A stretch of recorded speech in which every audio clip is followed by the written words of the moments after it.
Kinshasa. Le projet de téléphérique vise à soulager la congestion routière à Kinshasa en introduisant une ligne de transport aérien par câble reliant deux gares stratégiques. L'université de Kinshasa dans la commune de Lemba et la station Triangle dans la commune de Mongafula. Avec une longueur de 2 km, le téléphérique aura une capacité de transport quotidienne de 5000 passagers. Ce projet ambitieux s'inscrit pleinement dans la vision du chef de l'État, Félix Tshisekedi, qui s'est engagé à développer les infrastructures de transport en RDC pour soutenir la croissance économique et améliorer la qualité de vie de la population. Le gouvernement de la République a ainsi accordé un financement pour la réalisation de ce projet d'envergure. Les travaux de construction de ce projet ambitieux sont prévus pour débuter en juillet 2023. Milvest estime que la majeure partie du projet sera livrée d'ici décembre 2023, ce qui permettra aux habitants de Kinshasa de bénéficier rapidement de ce nouveau moyen de transport moderne. Le téléphérique est un mode de transport déjà exploité avec succès dans plusieurs grandes villes du monde, telles que New York, Medellín et Rio de Janeiro. Son introduction à Kinshasa contribuera à la valorisation des quartiers desservis et aidera à désenclaver ces zones urbaines. Outre ses avantages en termes de développement urbain, le téléphérique est également un moyen de transport respectueux de l'environnement. Il émet moins de CO2 que d'autres modes de transport tels que les tramways ou les métros, ce qui en fait une option durable pour la RDC. Le contrat d'ingénierie avec Milvest témoigne de l'engagement du gouvernement congolais à améliorer les infrastructures de transport de Kinshasa et à offrir des solutions innovantes pour répondre aux besoins de mobilité. Merci beaucoup, chers internautes. Nous sommes mardi le 27 juin 2023. 3 jours nous séparent de la fête de l'indépendance, la 62e fête de l'indépendance que nous allons célébrer ce 30 juin 2000. 63e fête de l'indépendance que nous allons célébrer ce 30 juin 2023. Merci Naba Onyoso Bapesa Rabiso. Confiance pour Nakolanda Biso. Naba Onyoso. Bazo continuer à s'abonner à la chaîne Abiso YouTube, na page Nabiso Facebook. Merci beaucoup, merci beaucoup. Toye qu'on analyser actualité politique. Yambo Kanabiso, comme ça se présente. Ming mingi to côté de mela to kovanda pona ko beta lisolo ya mes ou elekaki dimanche na Mbujimai à l'occasion à 25e anniversaire ya épiscopat ya Monseigneur Bernard Emmanuel Kasanda o asalaki mes ya jubilé d'argent nae na stade Tikisha. Nous allons commenter et en plus boyebaki que le même dimanche bande konabiso ya 4 bloc ya Lubumbashi ndenge bamesana kobenga bango bazalaki na meeting na bango na Sainte-Thérèse. Tokobeta tokomeka koanalize yango mais mingi tokovandela discours ya Monseigneur Bernard Kasanda, discours ya président de la République, tokomeka ko expliquer yango en long et en large pona bao balandaki biso te pe toko expliquer makamsusu so qui temps et permettre biso mais toko zotan ebele te dans un peu de temps toko saka 25 minutes pe tokabwani ou 30 minutes avant po tozotan mulaite tokoti na discours ya Monseigneur Bernard Kasanda tolandango après toya ko commenter.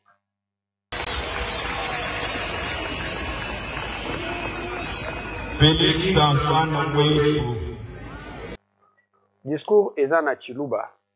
Tokomeka pona bao bazolanda Chiluba te tokomeka ko limbolango.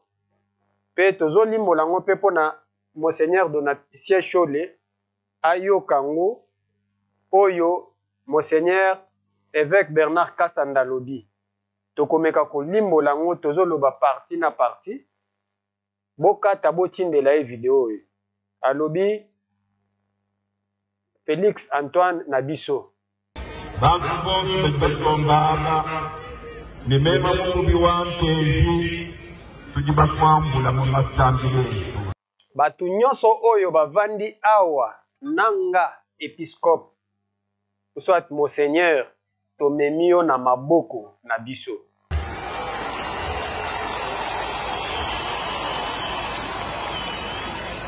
Mulupo mwena mulu.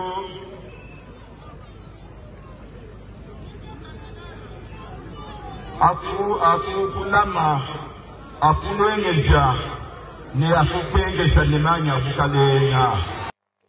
Tata Nzamba likolo abatela yo, abomba yo, pe abakisela yo mafuta ya bokonzi.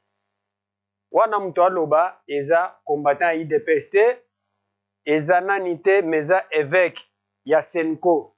Oyo Shole akosaka ki alobaka na kombo na bango.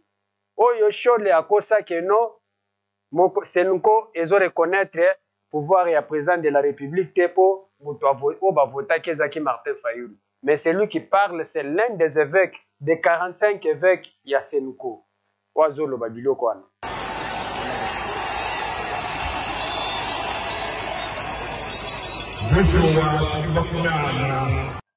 Ya solo tolingi yo.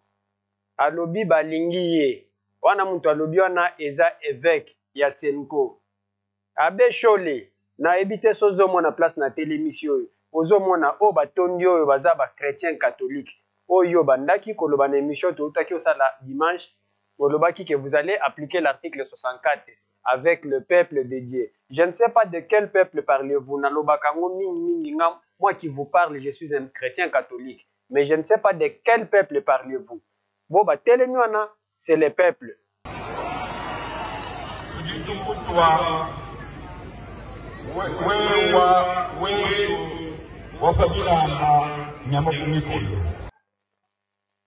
Nous vous appuyons. Nous vous appuyons.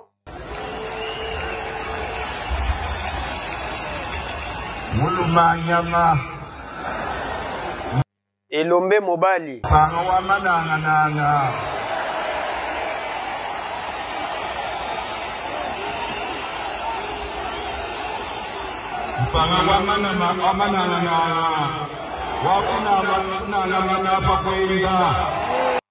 Wana nyoso wanazoku misae. Mwana wakatui popolanta kwenye. Les fils du Sphinx. Maintenant, s'adresse aussi à vous les frères de l'épiscopat. Les évêques membres de la conférence épiscopale nationale du Congo-Senko, ceux de notre assemblée provinciale du Canada-Africa, qui, pour leur fraternité, leur conseil et leur encouragement, m'ont confié dans mon ministère pastoral. Wana bochi Olanda, évêque ya diocèse ya Mbujimai, mutu auchi oloba. Oyoki ndenge azopesa témoignage na ndenge azokumisa mokonzi ya mboka. Raison pour laquelle nalobi ke biloko nyonso oyo nayebisaka bino ke biloko nyonso Abe Shole alobaka ngo na kombo na ye moko na kombo. Confection donc ezaka concevoir ka biloko wana na compte na bango ya Kashobwe. Ye toyebi bien que Abe Shole a soutenu Martin Fayulu pour une cause tribale. Ambongo atekama na Kashobwe. Donc babeta kabiloko wana bango na kombo na bango. Et c'est pas au nom de l'église catholique. Pour l'église catholique, c'est 45 évêques. Pour bazo composer Senko. Et tout ça, l'article 64, lobby qui a utilisé l'article 64. Et nous verrons qui vont appliquer l'article 64.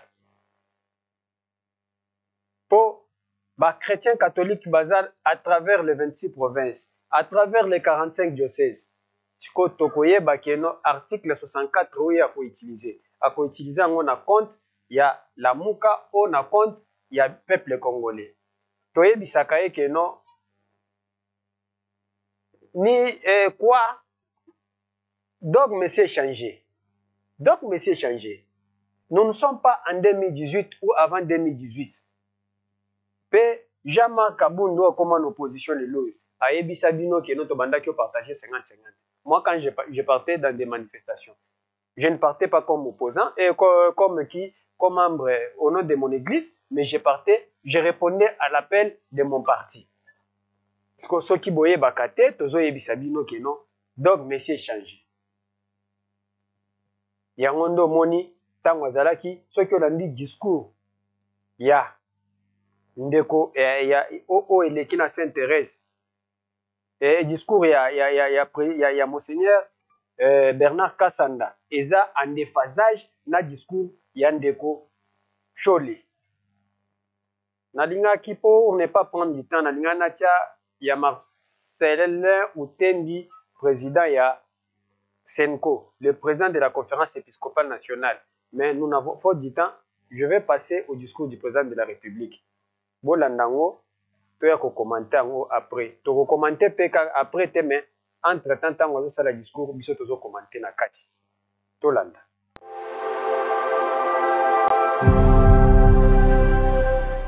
Excellence, Monseigneur Emmanuel Bernard,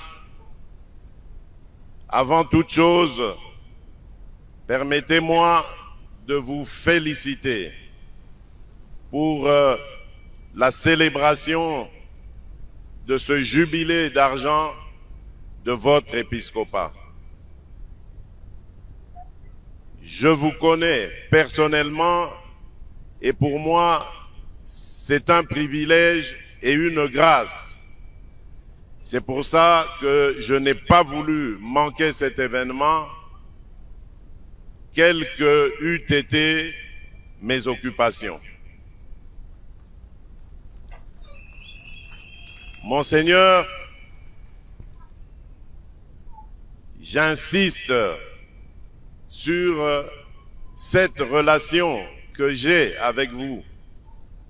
Parce que comme je le disais, je vous connais. Vous êtes un homme de droiture, un homme d'honnêteté, un homme rempli de sagesse.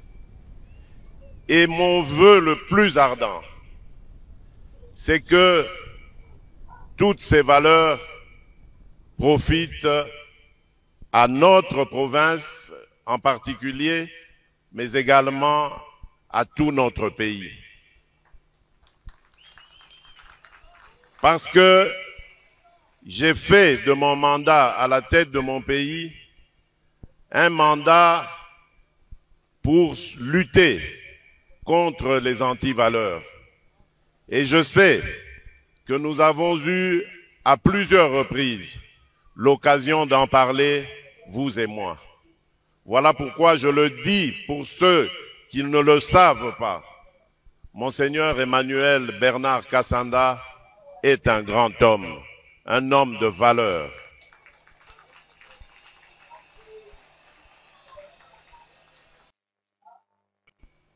De remercier et de rendre hommage à Monseigneur Marcel Utembi, ici présent, pour son discours et ses mots aimables et encourageants à mon endroit et à l'endroit de l'État congolais. Oui, Monseigneur Marcel, je crois aussi que l'État et l'Église, particulièrement l'Église catholique, ont l'obligation, je dis bien l'obligation et le devoir de collaborer, de marcher ensemble. Et c'est peut-être ici l'occasion pour moi de tirer la sonnette d'alarme par rapport à une certaine dérive constatée au sein de l'Église catholique.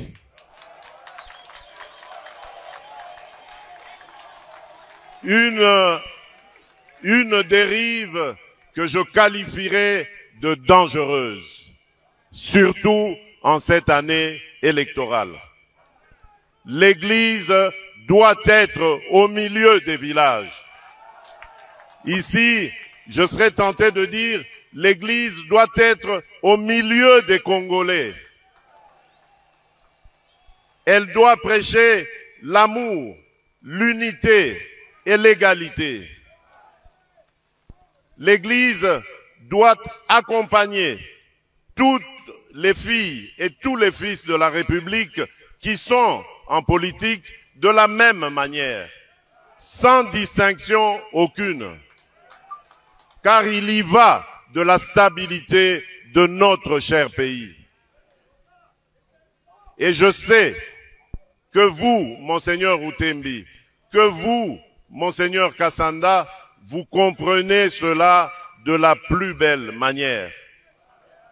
Mais il se fait que parmi vous, il y a malheureusement quelques personnes qui ont pris une tendance dangereuse qui risquerait de diviser notre nation.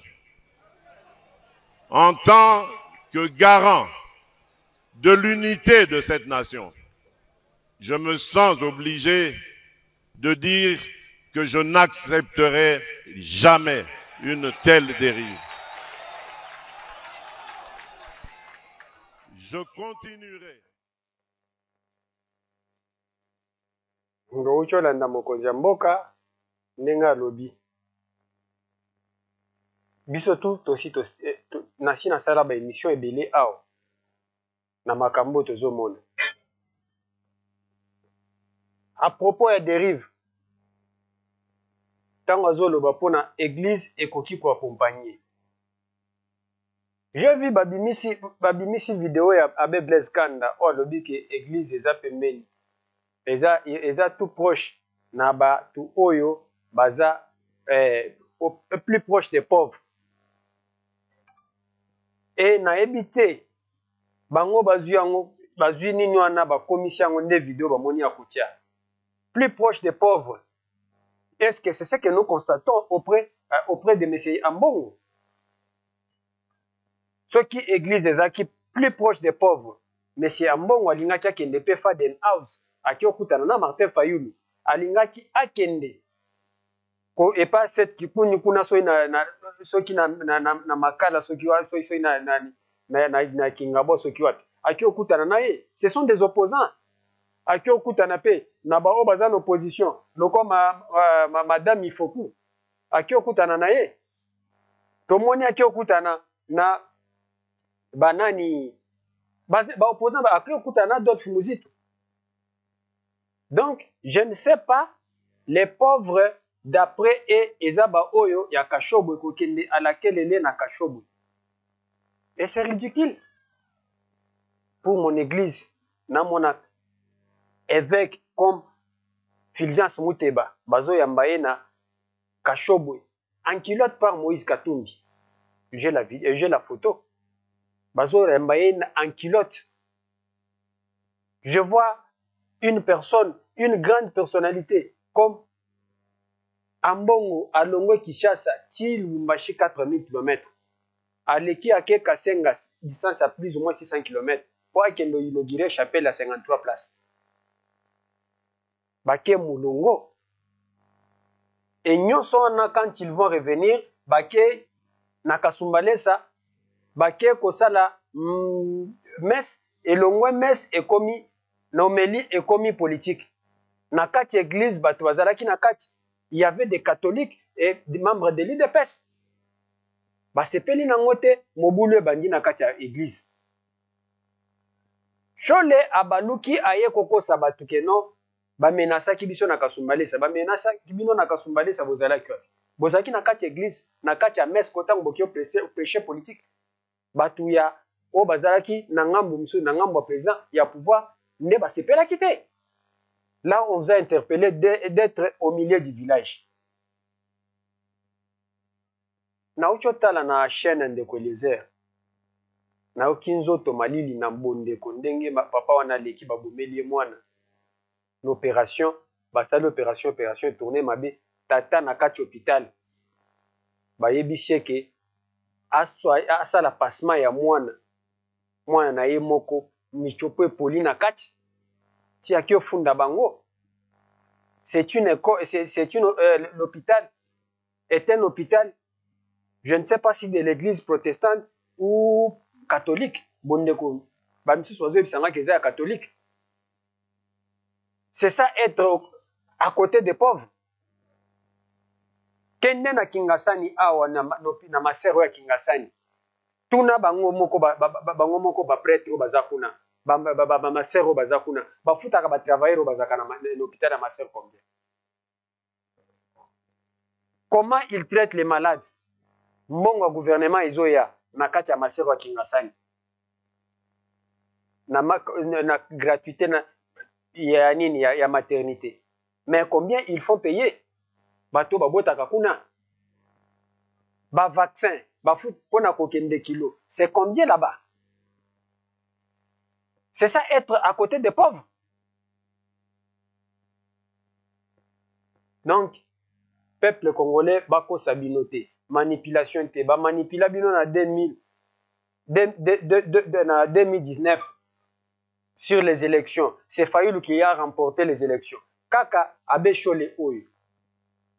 Nasi na répété ngo ao. Il vous a manipulé maintes fois. En 2019, Fayulu a gagné à 62%. Bimisa preuve à 62%. Et mon anaté. Comme ils savent très bien que le peuple congolais a peuple va manipuler facilement. Avant 2019, en 2017, na dialogue à Senko. Abe Chole Oyo a kosabiso que non, papa Etienne Tshisekedi avant Koufa, Tikela comme premier ministre. Tozela comme premier ministre, Totikala mona ngote. Abe Chole Tikalo bimisela biso comme premier ministre. Abe Chole Oyo a bisabiso que non, ce qui Kabila appliqué plan A pour na nommer premier ministre, bazana plan B. Tozela plan B to mona ngote. Donc ne soyez pas distraits par Batu Oyo. Abe Chole na l'élection 2019 ne point otozo chité nango. Soki na kati na bango na ba discours na bango balobi Félix Tshisekedi a échoué. Avant de commencer notre émission, na tieli bino nini ya téléphérique.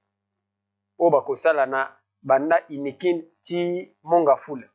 Oya kole ekole kalipolo. Ezo banda kala mingi te. Donc na 7e mois déjà batu bakobando tambola likolo. 7e mois ezo banda déjà. Kaka ndenge bozo mona fikini yango wana bazosala moi buto bato bazosala kaka 1000 veste bazosala fikini ye muto azosala téléphérique bazolongwa nango inikin kotambola likolo ndenge bomoni image botali na image wana inikin monga fula likolo ndenge bozomona c'est une réalité ezosala mais bango balobi Tshisekedi asali eloko te. Oui, Tshisekedi asali eloko te. Mais le quoi salé le côté 2019, Martin Fayulu a na 62%. En 2023, Tshisekedi a salé le côté. Donc c'est-à-dire que même bato ndambo babanda qui soutenir Félix Tshisekedi, c'est que balinga bazala mupanzi ya opposition. Mais bota la image ya opposition oyo ya 2019, ya 2023. Yango na botala na s'intéresse. Moto oyo achaki ba candidat nyoso makali wana eza te ke boloba keno eza image ya tongo to ya nini te bozolanda bino moko na kati ya video wana bozolanda ke bazobenga Martin Fayulu aya koloba tala bato bazaki nombre ya bato bazaki na 2018 et le même Mobali les commandants du peuple Songantila charge ya Congo. Est-ce que vous savez moi yokaye? Comment la maboko la mona kemo ni yokaye?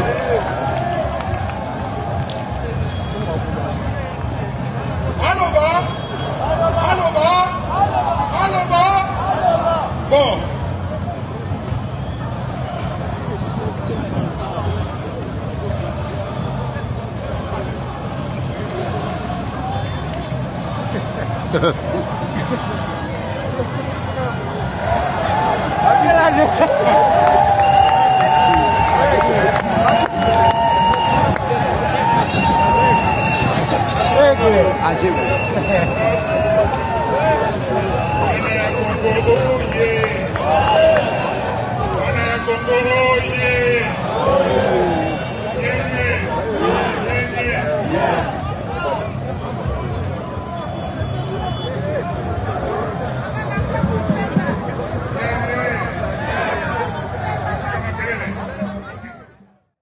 nalingi nakenda ngo musika te. Nalingi nakenda ngo musika te. Wana ndeko Fayulu bolandi boyoki ka voix na ye. Muto aganyaki élection na 62%. Ye wana nalingi tozana ta ebele te. Nalingaka na tiela bino video na ye. No batu nyonso yango wana. Ata Jekobe ya eske akoki kosala nombre ya batu mukebo. Ata Jeko tozwika Jekobe mais oyo basali batu oyo eza Martin Fayulu, Delice Sanga, Moïse Katumbi na Matata Ponyo, Matata Fako. Nde batu basali nombre ya batu oyo. Tozwika Jekobeya nalobi na kete nalobi teke Augustin Kabuya nalobi kaka Jekobeya. Est-ce que tozwaka Francis Chibalabala na chango. Soki abengisi batu bakoya nombre oyo. Mais mutu anazomi benga président élu. Bobo Sanate. Bolobaki na Genève oya ko trahir abomi carrière na ye. Sikoyo na minute oyo. Bo utota la vidéo ya Félix Tshisekedi na Mbujimai. Botala ka ba voyage na ye. Ndenge na bato na ba improvisation ya bato ndenge bayaki pana. Mais botala Martin Fayulu bato ya sali 30 personnes. Nani azoboma carrière na ye. Lokuta yaka na sincère vérité yaka na escalier.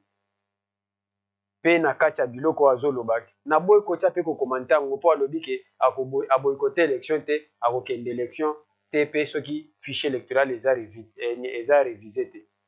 Mais na mituni nanu soki fichier électoral eza révisé te. Akokende élection ndenge nini ya alobi akoboykoter te. Mais soki pe ba réviser fichier électoral te, akokende élection ndenge nini, akokende te ndeni. Eza boykoter.